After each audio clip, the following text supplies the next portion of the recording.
ओम नमः शिवाय। सोमवार का दिन शंकर भगवान को समर्पित होता है।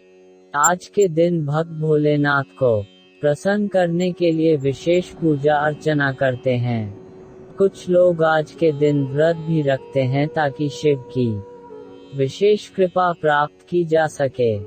बाबा भोलेनाथ के आशीर्वाद के लिए आप भी सोमवार का व्रत कर रहे हैं तो शिव व्रत कथा को सुनकर इस उपवास को पूरा करें। आइए जानते हैं क्या है सोमवार व्रत की विधि और व्रत कथा। सोमवार व्रत की विधि नारद पुराण के अनुसार सोमवार व्रत में व्यक्ति को प्रातः स्नान करके शिव जी को जल और बेल पत्र चढ़ाना चाहिए तथा शिव गौरी की पूजा करनी चाहिए। शिव पूजन के बाद सोमवार व्रत कथा सुननी चाहिए। इसके बाद केवल एक समय ही भोजन करना चाहिए। साधारण रूप से सोमवार का व्रत दिन के तीसरे प्रहर तक होता है, मतलब शाम तक रखा जाता है। सोमवार का व्रत 3 प्रकार का होता है: प्रति सोमवार व्रत, सौम्य सोमवार का व्रत और 16 सोमवार का व्रत। इन सभी व्रतों के लिए एक ही विधि होती है। सोमवार व्रत की कथा एक समय की बात है। किसी नगर में एक साहूकार रहता था। उसके घर में धन की कोई कमी नहीं थी, लेकिन उसकी कोई संतान नहीं थी। इस कारण वह बहुत दुखी था। पुत्र प्राप्ति के लिए वह प्रत्येक सोमवार व्रत रखता था और पूरी श्रद्धा के साथ शिव मंदिर जाकर भगवान शिव और पार्वती जी की पूजा करता था। उसकी भक्ति देखकर एक दिन मां पार्वती प्रसन्न हो गईं और भगवान शिव से उस साहूकार की मनोकामना पूर्ण करने का आग्रह किया। पार्वती जी की इच्छा सुनकर भगवान शिव ने कहा कि हे देवी पार्वती, इस संसार में हर प्राणी को उसके कर्मों का फल मिलता है और जिसके भाग्य में जो हो उसे भोगना ही पड़ता है। लेकिन माता पार्वती जी ने साहूकार की भक्ति का मान रखने के लिए उसकी मनोकामना पूर्ण करने की इच्छा जताई। माता पार्वती के आग्रह पर शिव जी ने साहूकार को पुत्र प्राप्ति का वरदान तो दे दिया, लेकिन साथ ही यह भी कहा कि उसके बालक की आयु केवल 12 वर्ष होगी। माता पार्वती और भगवान शिव की बातचीत को साहूकार सुन रहा था। उसे ना तो इस बात की खुशी थी और ना ही दुख। वह पहले की भांति शिव जी की पूजा करता रहा। कुछ समय के बाद साहूकार के घर एक पुत्र का जन्म हुआ। जब वह बालक 11 वर्ष का हुआ तो उसे पढ़ने के लिए काशी भेज दिया गया। साहूकार ने पुत्र के मामा को बुलाकर उसे बहुत सा धन दिया और कहा कि तुम इस बालक को काशी विद्या प्राप्ति के लिए ले जाओ और मार्ग में यज्ञ कराना। जहाँ भी यज्ञ कराओ वहाँ ब्राह्मणों को भोजन कराते और दक्षिणा देते हुए जाना। दोनों मामा भांजे इसी तरह से यज्ञ कराते और ब्राह्मणों को दान दक्षिणा देते काशी की ओर चल पड़े।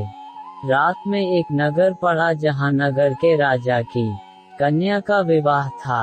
राजकुमार के पिता ने अपने पुत्र के काना होने की बात को छुपाने के लिए एक चाल सोची। साहूकार के पुत्र को देखकर उसके मन में एक विचार आया। उसने सोचा क्यों न इस लड़के को दूल्हा बनाकर राजकुमारी से विवाह करा दूं।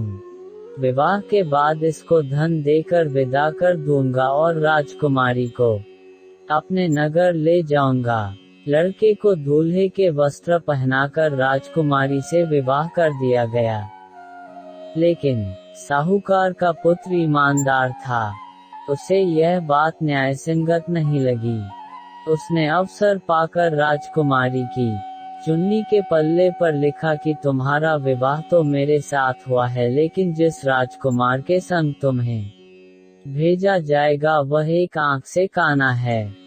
मैं तो काशी पढ़ने जा रहा हूँ। जब राजकुमारी ने चुन्नी पर लिखी बातें पढ़ी तो उसने अपने माता पिता को यह बात बताई।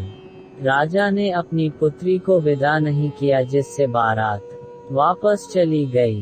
दूसरी ओर साहूकार का लड़का और उसका मामा काशी पहुंचे और वहां जाकर उन्होंने यज्ञ किया। जिस दिन लड़के की आयु 12 साल की हुई उसी दिन यज्ञ रखा गया। लड़के ने अपने मामा से कहा कि मेरी तबीयत कुछ ठीक नहीं है। मामा ने कहा कि तुम अंदर जाकर सो जाओ। शिवजी के वरदानुसार कुछ ही देर में उस बालक के प्राण निकल गए। मृत भांजे को देख उसके मामा ने विलाप शुरू किया। संयोगवश उसी समय शिवजी और माता पार्वती उधर से जा रहे थे। पार्वती ने भगवान से कहा, स्वामी, मुझे इसके रोने के स्वर सहन नहीं हो रहा। आप इस व्यक्ति का कष्ट अवश्य दूर करें। जब शिवजी मृत बालक के समीप गए तो वह बोले कि यह उसी साहूकार का पुत्र है जिसे मैंने 12 वर्ष की आयु का वरदान दिया। अब इसकी आयु पूरी हो चुकी है। लेकिन मातृभाव से विभोर माता पार्वती ने कहा कि हे महादेव, आप इस बालक को और आयु देने की कृपा करें, अन्यथा इसके वियोग में इसके माता पिता भी तड़प तड़प कर मर जाएंगे। माता पार्वती के आग्रह पर भगवान शिव ने उस लड़के को जीवित होने का वरदान दिया। शिवजी की कृपा से वह लड़का जीवित हो गया। शिक्षा समाप्त करके लड़का माम के साथ अपने नगर की ओर चल दिया।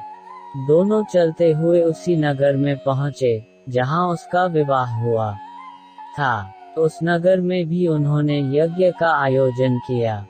उस लड़के के ससुर ने उसे पहचान लिया और महल में ले जाकर उसकी खातिरदारी की और अपनी पुत्री को विदा किया। इधर साहूकार और उसकी पत्नी भूखे प्यासे रहकर बेटे की प्रतीक्षा कर रहे थे। उन्होंने प्रण कर रखा था कि यदि उन्हें अपने बेटे की मृत्यु का समाचार मिला तो वह भी प्राण त्याग देंगे, परंतु अपने बेटे के जीवित होने का समाचार पाकर वह बेहद प्रसन्न हुए। उसी रात भगवान शिव ने व्यापारी के स्वप्न में आकर कहा, हे श्रेष्ठी, मैंने तेरे सोमवार के व्रत करने और व्रत कथा को सुनने से प्रसन्न होकर तेरे पुत्र को लंबी आयु प्रदान की है। इसी प्रकार जो कोई सोमवार व्रत करता है या कथा सुनता है और पढ़ता है, उसके सभी दुख दूर होते हैं और समस्त मनोकामनाएं पूर्ण होती हैं।